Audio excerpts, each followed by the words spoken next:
আল্লাহ পাক রব্বুল আলামিন সহিহ মুসলিম শরীফের ভিতরে হাদিসে বর্ণনা করেন আফদালুস সিয়াম বা'দা রমাদান শাহরুল্লাহিল মুহাররম ওয়া আফদালুস সালাতি বা'দাল ফরিদাতি সালাতুল লাইল। হযরত আবু হুরায়রা রাদিয়াল্লাহু তাআলা আনহু বর্ণনা করেন নবী করিম সাল্লাল্লাহু আলাইহি ওয়াসাল্লাম ইরশাদ করেছেন আল্লাহ পাক রব্বুল আলামিনের কাছে সবচেয়ে পছন্দনীয় রোজা কোনটা হলো, সবচেয়ে কোনটা পছন্দনীয় রোজা, সবচেয়ে কোনটা পছন্দনীয় রোজা? মাহে রমজান মাসের পরে এই মুহররম মাসের রোজা রাখা বলেন সুবহানাল্লাহ। আল্লাহর কাছে কত পছন্দনীয় রোজা। আল্লাহ পাক রব্বুল আলামিন বলেন এই পবিত্র মাহে রমজান মাসের পরে এই মুহররম মাসের রোজা রাখা, এই মুহররম মাসে যে কেউ রোজা রাখতে পারে না আর এই মুহররম মাসের রোজা সবার ভাগ্যে থাকে না। আর এই মুহররম মাস কোথায় থেকে আসলো? এই মুহররমে রোজা কোথায় থেকে আসলো?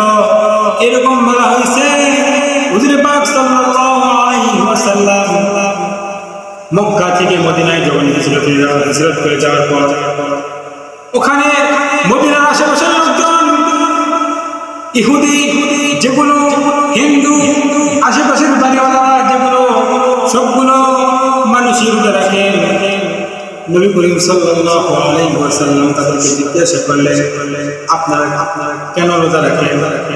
বলতেছে এই দিনে মূসা আলাইহিস সালাম রোজা রাখেন এবং আমরা মূসা আলাইহিস সালামকে ভালোবাসি বিধায় মূসা আলাইহিস সালামের জন্য আমরা রোজা রাখি।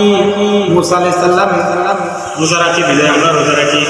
তো বলতেছে আল্লাহর প্রিয় মাহবুব, আল্লাহর প্রিয় মাহবুব, আমি আল্লাহর প্রিয় মাহবুব, উনি যদি রোজা রাখতে হয় কিন্তু আমি কেন রোজা রাখতে পারবো না? হুজুর পাক সাল্লাল্লাহু আলাইহি ওয়াসাল্লাম বললেন তারা কিন্তু রোজা রাখতেন, হিন্দু ইহুদি সবাই কিন্তু রোজা রাখতেন, কিন্তু কয়টা? একটা। সবাই কিন্তু একটা রোজা রাখতেন।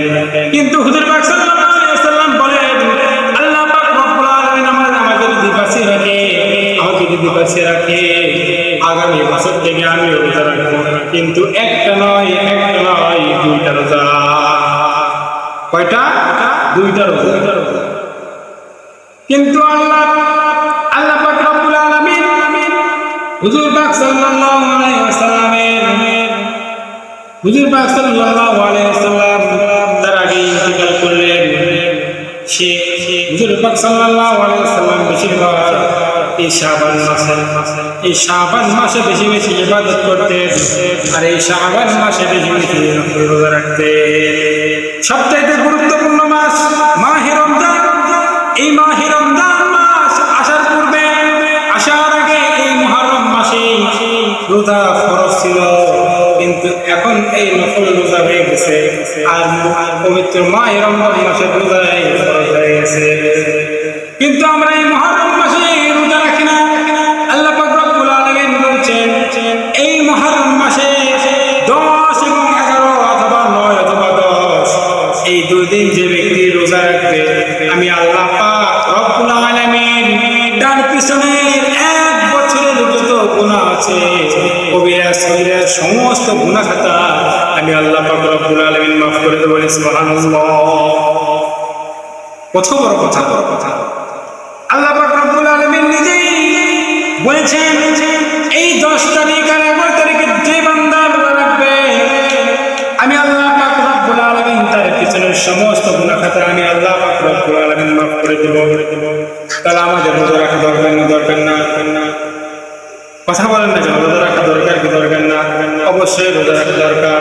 এই জন্য মুসল্লি ভাই আমি আপনাদেরকে শর্টকাটে বলি আল্লাহ পাক রব্বুল আলামিন এই দিনটাকে দিয়েছেন বিশেষ করে আল্লাহ পাকের ইবাদত করার জন্য। আর এই দিনটা সবার ভাগ্যে আসে না, এই দিনটা আল্লাহ পাক সবাইকে কবুল করে না। হয়তো আজ আমি আসি, কাল নাও থাকতে পারি, হয় আজ আপনি আসেন, কাল নাও থাকতে পারেন।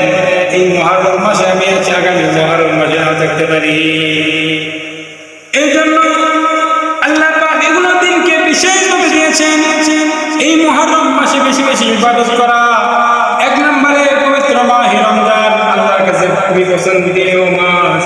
এই মহারম মাসটা আল্লাহর কাছে খুব পছন্দনীয়।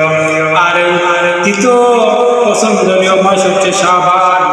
আল্লাহ রাসূল এই শাবান মাসে বেশি বেশি ইবাদত করতেন।